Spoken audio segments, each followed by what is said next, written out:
Welcome to The Sower, a podcast of the Ciceronian Society.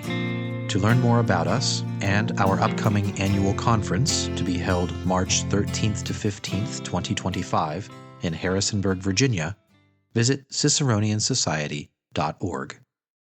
The proposals deadline is September 2nd, 2024. I'm Christopher Anadale, and this is another episode focused on the theme of place. On this episode of The Sower, our places are Alaska and Lansing, Kansas. And here to tell us about Alaska and Kansas are Chase and Lori Spears. Chase Spears is first and foremost a Christian husband and father to 5 children who help keep him and his wife Lori young at heart. He recently concluded a 20-year military career as a public affairs officer and now focuses on fighting for freedom in the realm of ideas. Chase writes on military affairs and politics, with his most recent work appearing at The American Mind. He specializes on the political nature of the military and the impact that nature has on those who serve. Chase holds a PhD in leadership communication from Kansas State University, and you can find him on X at Chase M. Spears.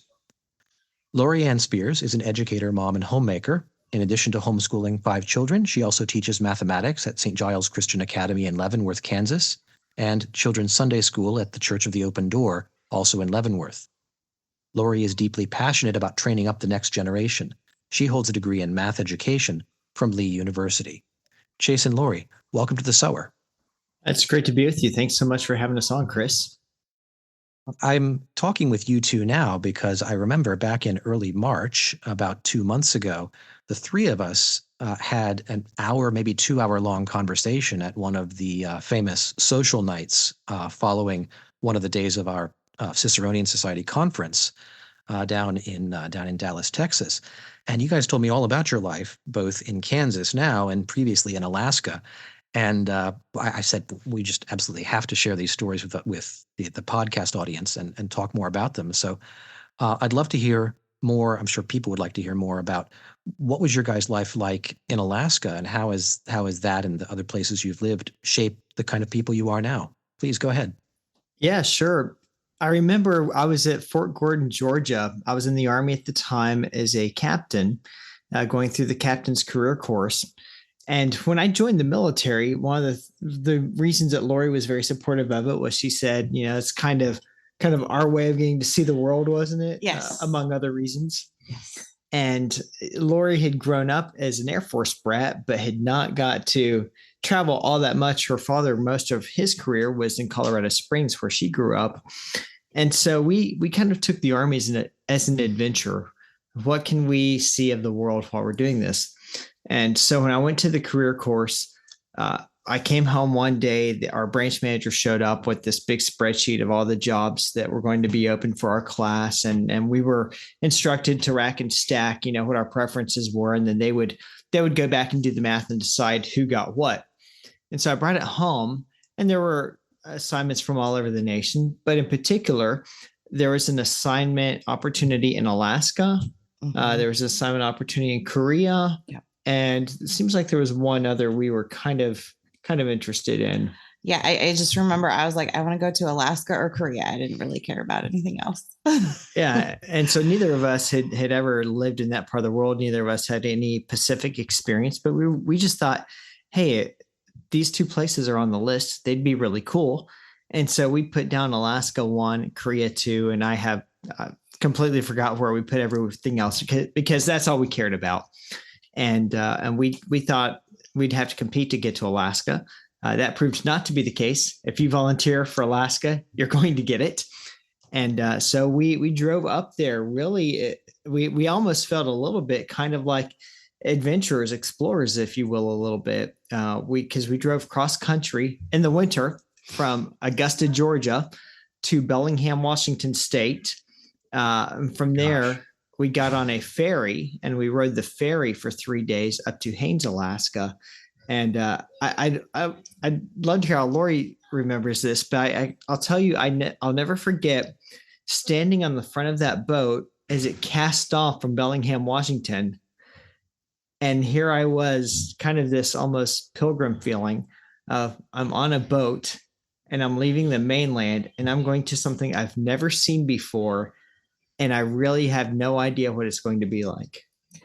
Yeah, I grew up reading stories about the prairie, which has now been civilized, but also stories by Jack London. And I think Louis L'Amour also wrote a little bit about Alaska, and Alaska still hasn't been tamed or civilized. So I was like, okay, we're going into this wild frontier, and it's going to be like the prairie stories of Kansas that I read growing up, but it's a little bit colder, but still that kind of frontier living. And we ended up in Anchorage, which wasn't quite as much wild frontier as I had been planning for, but it was still very exciting and just so much fun. The joke is when you're in Anchorage, you're a 45-minute drive any direction from Alaska. So you guys sound like you were a young and adventurous couple then back in the day.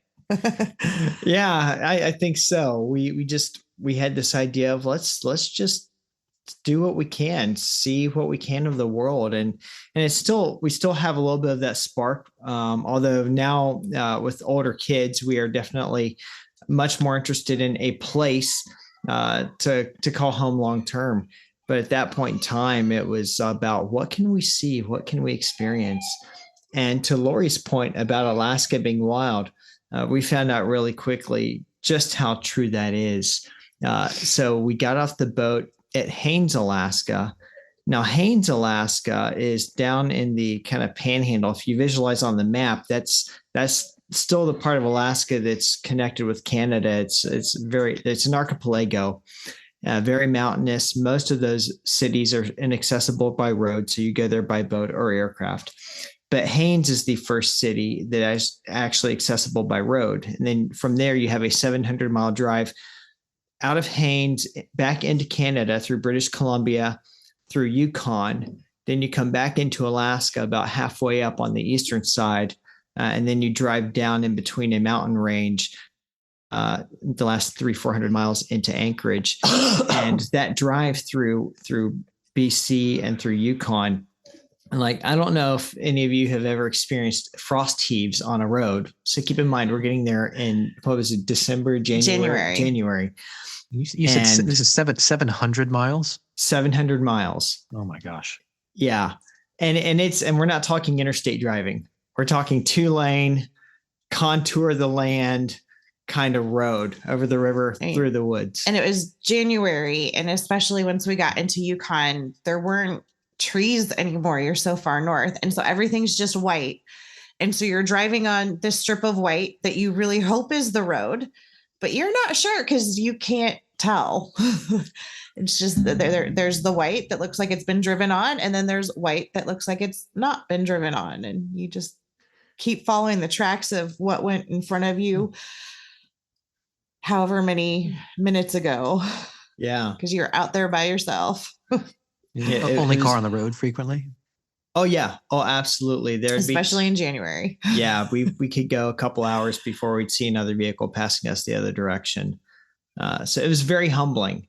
I mean, they've got enough gas station space every couple 100 miles that we never had any issues with that. And we could always, find some food. But it was very, very different. And even that far north during the winter, that's all tundra ground up there. And I've heard of tundra, but I never understood what tundra was until I got up there. And for your listeners who may not understand, when you hear the term permafrost, much of that land is permafrost. And what that means is even when summer comes, the warmth doesn't really get that far underground. And so you've got this permanently frozen layer of ground 3, 4, 5, 6 feet beneath you. And so the water doesn't have anywhere to go. And so the land on top remains very soft, very squishy. If you get out and walk in it, you'll often go down to your knees. I've done that hunting many times.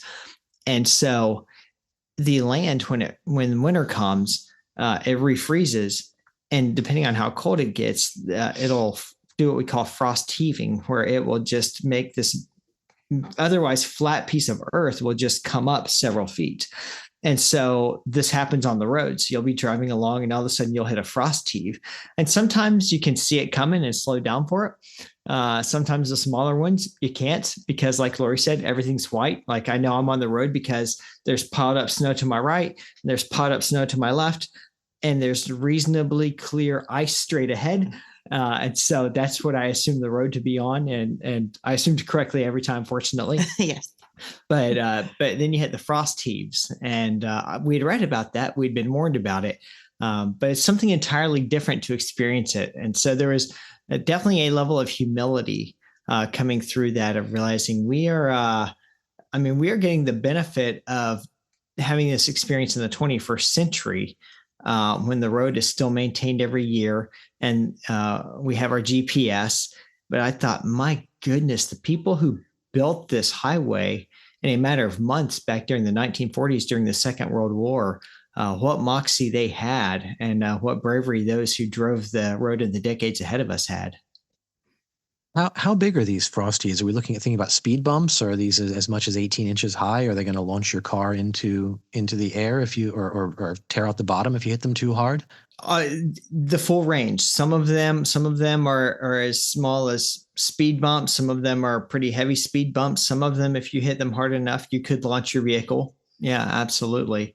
And those, we never either didn't encounter ones that big, or I could see them in time enough to kind of break some and know, okay, I see something's not right in the road ahead. Let me off the accelerator, decelerate a little bit. I think we had a couple of times we actually did lose contact with the ground coming off one. I started paying a little bit closer attention after that. How long do you think it took you to become really Alaska people, if you know what I mean? Or did you ever? Oh, we absolutely did. What do you think, Lori? Oh, it's one of those things, probably by true Alaskans, we were still sourdoughs by the time that we left. But we accepted the culture. We were ready to go and just ready to experience all that Alaska had. I haven't checked their snowfall from this year, but until this year, I was there for the year of the record snowfall for Anchorage. I think it was 134 inches. I know in one over season. That you told me. That's like 11 feet. Yeah. Yeah. Wow. It was a lot of snow. And so that was my first full winter there. Chase was deployed at the time. And so I was like, okay, I'm getting to know this snow thing and learning what to do, what not to do. And just enjoying and having fun. And then, not long after that, we were there for the year of the record least snow. And we're also there for the record year of the longest snow season from first snowfall to last snowfall. So we got to experience a wide range of what Anchorage had to offer winter wise. And we dove right in and had fun, and we were ready for the experience. Yeah, we were always told there are two kinds of people who move up there. The kind who arrive and very quickly realize this is not for them. And as soon as they can, they make an exit plan and execute that exit plan. And then the people who get there and fall in love with it and never want to leave. We were in the latter category. We extended our tour up there and did a total of 6 years. We loved it. I had tears in my eyes 6 years later, the day that we drove out, and we swore we would be back. It was a different lifestyle. I'm a Florida boy, right? So I quickly had to learn how to layer. I had to learn how to walk on ice. That first winter was a little rough on that. I did a lot of falling, but over time I learned how to walk on it. It wasn't an issue. We looked forward to the snowfall. We looked forward to the summers. The summers there are incredible. We look for the northern lights. I became a hunter while I was there. I'd never hunted anything until I was there. But you can't live in Alaska and not get into the outdoors. And so we embraced it and we loved it. Bought the four-wheeler and everything. And it was a hard thing when the Army let us know that our time there was concluded. Even though in our hearts we'd kind of sensed that it was a season that was probably coming to an end, but we didn't want it to. We absolutely loved it there and embraced everything about it, and still miss a lot about it. Did you raise your kids partly in Alaska when you were there? Yeah. So our oldest three, that's where most of their memories were made, because we were there for 6 years. That was the longest they'd ever lived anywhere. And in fact, our younger son and oldest daughter, those are where their first memories were really made, because they were 4 and 2 when we moved up there. And then one of our children was born there. So we left when she was 2. So her memories of Alaska are very vague, but she knows she's a native Alaskan. That is where our oldest 3, that was their formative years, what they remember the most.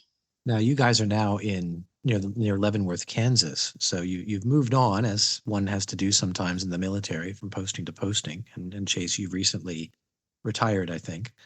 What is life like in Kansas, and how's it different, and how have you settled down there in that part of your life?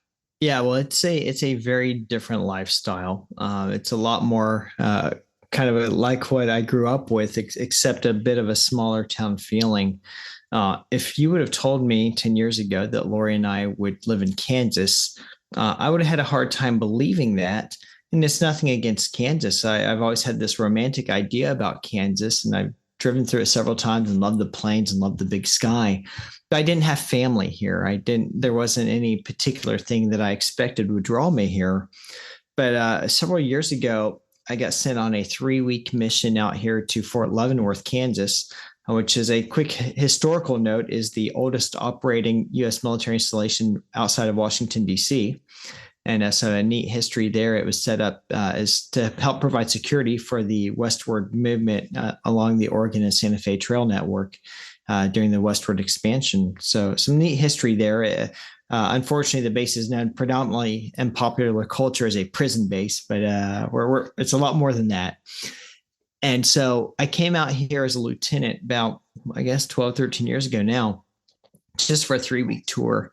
And I wasn't crazy about this area particularly, but the gentleman I was working for while I was here took me into Kansas City one weekend, and Kansas City is just terrific. It's a wonderful, wonderful place to experience, wonderful culture, a lot of neat stuff to do. Kind of one of America's best kept interior city secrets, if you ask me.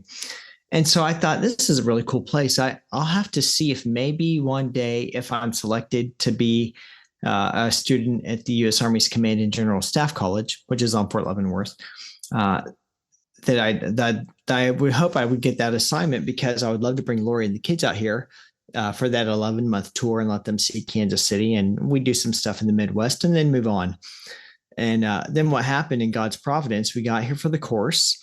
We actually left Alaska for a school fellowship tour at Georgetown University in DC. And then we were straight follow on here to Fort Leavenworth for the Command and General Staff College, which is a course that the top 49% of U.S. Army majors are selected for. And so I was very blessed to be selected for that. And we thought, okay, we'll be here for a year. We'll do the 1-year tour, and then we'll move on and continue our career. And then as the Lord would make of it, I found out that there was a job here on the base that they really wanted me to stay and fill, because of my qualifications and my experience paired really perfectly for that position. And so I said, yeah, sure, that won't be a problem. It's a nice area. We can explore it for another year or two. We love our church. We're in a wonderful church. Our children are blooming. It's a good place to be for a little bit. We'll hang out for a couple more years. And then over time, we just realized there wasn't really anywhere else that we wanted to go. We loved Alaska. I mean, to this day, we still own a home there. But we looked at how our children were doing here. The church that we attend, Lori and I have grown so much there. We look at the community. It's just a phenomenal community here around Leavenworth, Lansing, greater Kansas City area. I've met so many great veterans in the area, so many great leaders in the area. And frankly, it's kind of a good halfway point between my family in Tennessee and Lori's family in Colorado. We just get on I-70 and drive either direction, and in a day we're there. And we kind of realized this wouldn't be a bad place to stay longer term. Our oldest son is now married, and he lives in Leavenworth, and that got me to thinking, you know, our kids are growing older, they're moving on with their lives. And as much as I love Alaska, the one thing that I always felt about it was very isolating. You know, it takes a week to get down to Washington, just driving. Not always that long, but it's still quite a trek. And so to get anywhere, you know, driving just, you know, it's like, okay, have to take a month because half of it I'm going to spend driving. Or flying, and it gets expensive. And so I was like, if we're up in Alaska, that's the one downside, is it's far away, and I don't want to miss out on the moments of my kids' lives. And so, you know, we started looking around. It's like, well, Kansas is right smack dab in the middle of everything. You know, if our children go off and leave us, we're a day's drive from just about anywhere they could choose. And it's like, okay, family is important. And so I want to, as much as I love the adventure of Alaska, I want to be where I can get to family if they up and leave us, or if they stay here, well, then we're here. Yeah. And I would say the older we get, places becoming more important. I remember in our conversation and when we were at the conference learning, you know, how central place is to the Ciceronian Society. It's not something I had thought about a whole lot as a young person because we moved around so much. I remember talking to my sister who lives in Tennessee years ago, having this conversation, and her telling me that professionally, if they were willing to move, there were much better opportunities for the kind of work that her husband does than if they stayed in the area that they're in. And I said, well, then why wouldn't you just move? Like, this is easy. I'm in the military. I move all the time. It's what it is. People move.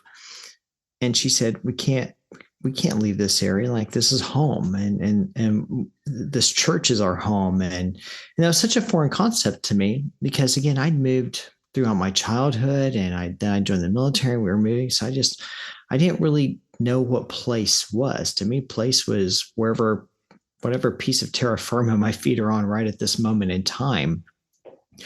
And then we get here.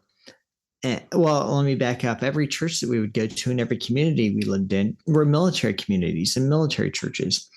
And so similar nomadic mindset, people come, people go, people come, people go. By the time our 6 years in Alaska were up, we were kind of like the old stay behinds because so many people had cycled through and left. None of our friends that we started with were still there anymore. And we were quickly becoming like, we don't know many people anymore. And then we get here, and it's kind of even though Leavenworth is a military town, and so there's still a lot of transients, there are also a lot of very deeply rooted families here, which was very unique for me. And I remember even at our church, seeing families there that have, you know, cousins and aunts and uncles spread across the congregation, 2-3 generations and more. And suddenly it started dawning on me, there is something to place. There really is. And like we have 5 children right now, and our oldest son is married. So any given Sunday, we take up a whole row at church. And I really like that. And so there's kind of a dream that we have now of, you know, we took the off-ramp to the Army. I was actually on the list for promotion. I turned that down in order to retire so we wouldn't have to move anymore, and so that I could be freed to do the work that I'm more passionate about. And, you know, if my kids decide they want to go somewhere else, God bless them, you know, we'll miss them. But I left home when I was a young man, and many people do. But I want that to be their decision. We didn't want to continue in the military and then be dropping them off around the nation. And we're kind of to the point now, we had this this dream, if you will, of 20, 30 years from now, there being a group of Spearses around here, and us kind of having some roots, having there being a place that my descendants can come back to and touch and know they have some connection to a place.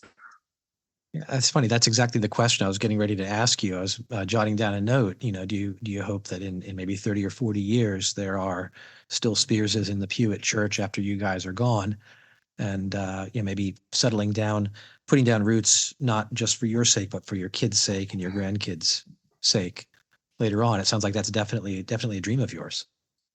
Yes. Oh, absolutely, absolutely. Yeah, we want there to be a place that we are known for, and this could be, and I think this is it. Now, of course, the Lord may surprise us. He has surprised us many times before with changes of plans, but we feel like we're home. That's great. It's great to have a home. It's great to sort of settle down in a place. I will sometimes joke with my wife that we're never leaving this house. We're not moving again. They can just carry me across the street to the funeral parlor when my time comes. But I was thinking about something you said before about military life. Nomadic was the word that I couldn't think of, that I was reaching for. There's a certain sort of necessary rootlessness that goes with being sort of at the disposal of the Army or any other branch of the military for service.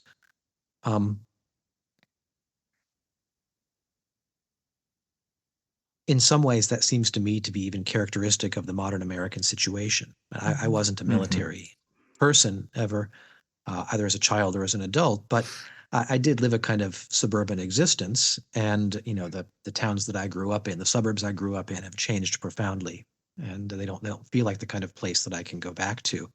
Is there a kind of stability in Lansing and Leavenworth that you guys, looking forward 50 years, can imagine it being roughly the same place and your descendants having roughly the same type of experience with it that you have and value now? I certainly hope so.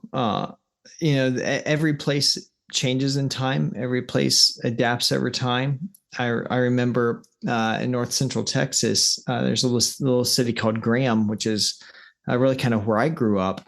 And when the conference was over back there in Plano, we drove over. We stayed an extra day to drive over and visit some friends. And I went back to my old church, and the church is still there. But it's not the same church, different people, different pastor. I think I know a grand total of 4 or 5 people still who attend there. And so there's kind of this realization of the old saying, you can't really go home. Things change. Now we still had a wonderful time, and it's always good to go back and see things. But it is still a different town. It's grown, and Lansing will grow. I know that 30, 40, 50 years from now, it will be very different. It will probably not be a metropolis, but it'll probably be less rural than it is now. And so what will it be for my grandchildren, my great grandchildren? I don't know, but I know that at least as far as we're concerned, we're going to try to give them a place that they can at least know, hey, this was where there was a homestead, where there was a home place, if you will. And I think that's important to try. How you shape communities is like, do families stay and commit to communities? And I think that's a big problem across a lot of American communities today, is there's not a commitment. And a lot of this goes down to kind of industrial age ideas, post 1865 ideas of the United States is versus the United States are, where people are kind of moving about just because we have the mobility, we have the transportation technology, and the affordability of fuel and great interstate systems. We can move about, we can be nomadic. And I'm not against that by any means. It's characteristic of my lifestyle up until now. But I also think that really takes away something from community, right? How do you build a community if there's a grand turnover every several years, or even every 2, 3, 4, 5 years? What does that mean for long-term rooting of people, for the preservation of values to localities. And so I am looking forward to being able to commit and say, okay, well, this is where we plan to be, and this is where we plan to invest our time and our talents and our passions and our convictions, and to try to let our family name hopefully be a positive influence here in time to come, which is really hard to do when you're always on the go. Very well put. Yeah, I think in some ways, thinking about my own places, that, part of what you do in committing to one place yourself is you hope for certain kinds of benefits for your children and your children's children that you yourself didn't necessarily enjoy. You're like an old man planting trees for the shade of, so other people can enjoy the shade. And it's as you were just saying, given that things change, places develop, politics and economics change the shape of places as well, sometimes rapidly. It does feel like we're taking a little bit of a chance, right? We're sort of hoping that what they get will be worth the sacrifice that we've made to get it for them, but there's no way of us knowing in this lifetime. Have your kids adapted really well to life in Kansas? Do they seem to be growing up as Kansans now? Yes, our oldest son is a member of the Kansas National Guard. Plans on sticking around Kansas with his wife. Doesn't ever plan to leave. And then our next son, he has adopted. He's like, I am Kansas country. He's getting ready to graduate from high school and move on out. And he's like, I'm moving out to the country. I'm going to be a farm boy, live that kind of life. And he's loving it. Sounds like some kind of heartland patriotism in a way, right? So local pride. Yeah, definitely got a lot of that. And our next daughter, she likes it. She likes the small town feel, getting to know everybody. Our Alaskan daughter, she wants wild adventure. I don't know if she's going to stay in Kansas. I have no idea what she will do when she grows up. But she does love Kansas. She's having a great time living here and getting to know the history. So I think, at least for most of our kids, Kansas is definitely their new adopted home. I think certainly, at least for the oldest three, it probably will be. As a matter of fact, it was the kids who really clued me into the importance of stability. When they were young and we were younger, moving all the time was kind of fun. As I said at the beginning of our discussion, the adventure of the Army, of seeing new places and meeting new people and new cultures and new things and new regions. And when I found out that we were staying, let me back up. We'd done 6 years in Alaska, and we got pulled out of there on very short notice because there was this fellowship they wanted me to take at Georgetown University. And I asked to extend and put it off a little bit. And they said, no, you got to get there now. So not only did we move to the state in the winter, we left the state in the winter. We drove out in a blizzard. It was it was sporty, let me tell you. And so, five kids, 6 of us, me and Lori, 4 kids and a dog and a fully loaded pickup truck with a camper behind us on the little narrow roads. And we drove all the way through Canada on that one. We didn't take the boat. So it was sporty. But anyway, driving on ice again, it was great. But anyways, we got to DC and we told the kids, this is going to be short. I'm on a 16-month fellowship tour and then we're moving again. And so they didn't really plant roots. We lived kind of out of town in a house that had some land around it. So we were kind of by ourselves, except for Lori's dad, who was about an hour away that we could go visit on weekends. But we came here and the kids knew this is an 11-month tour. So they were kind of guarded. Like they'd been ripped out of Alaska, everything they knew. And they were guarded in DC, didn't want to connect, didn't want to really make friends because they knew we were just going to leave again. And so they came here with that same knowledge. And so they're kind of holding back some. And when I found out that they want us to stay, I came home and I said, hey, kids, we're staying for at least 2 more years. Let's unpack, make some friends here. We're going to have a good time with this. Let's do it. And they were all in. They were excited about it. And then about 2 months later, it was a Wednesday afternoon at about 4 p.m. local central. And I got a phone call, and I can see on my caller ID, this is Army's Human Resources Command calling. And that's the office that handles, your assignments where you go to. And so I know it's 5 o'clock out east where they're at. And I know they're not calling me at the end of the business day just for a social hello. And so I answer the phone, and we get through all the pleasantries. And then they say, actually, we told you you're staying there, right? And I'm like, yes. Well, you can't stay there. We actually have someone else we need to put in that job. But we have great news. We have a job in Colorado and a job in Savannah, Georgia. Pick your poison. Tell us tomorrow which one you want. And so I went. Lori wasn't home when I took the call, and I just couldn't wait until she got home to tell the kids. So I sat the kids down to break the news to them. Hey kids, you know how I told you like 2 months ago, we're here, make some friends. Well, we may have to move after all. And the reaction on their faces told me that we are now in a different season of life.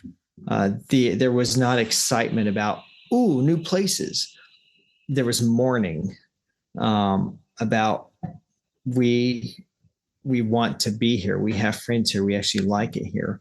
And that was a wake up call.